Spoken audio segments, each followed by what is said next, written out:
Hey there! So let's dive into a peculiar problem that one MacBook Air M1 user experienced with their device. The issue revolved around the laptop not charging or powering up, which led them to seek help at an Apple repair shop. At first, it seemed like a simple cable problem, but things took an unexpected turn as the situation unfolded. Now, onto the solution that was proposed for this perplexing problem. It appears that the issues with charging and powering up the MacBook Air M1 may stem from a failing component related to the power distribution system within the device.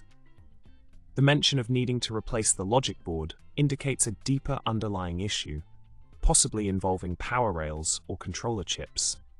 While it's unfortunate that the MagSafe plug was not present in this model to bypass certain controls, looking into upgrading to a newer MacBook Air might be a good option for a more versatile charging and power experience. In summary, the MacBook Air M1 dilemma highlighted the complexities that can arise when dealing with charging and power issues in modern devices. It's essential to consider the intricacies of the internal components and seek professional advice when facing such challenges.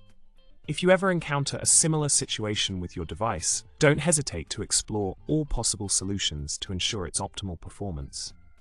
And with that, folks, remember to subscribe, like, and comment below with your thoughts and experiences. Who knows, we might just have a few more tech mysteries to unravel together.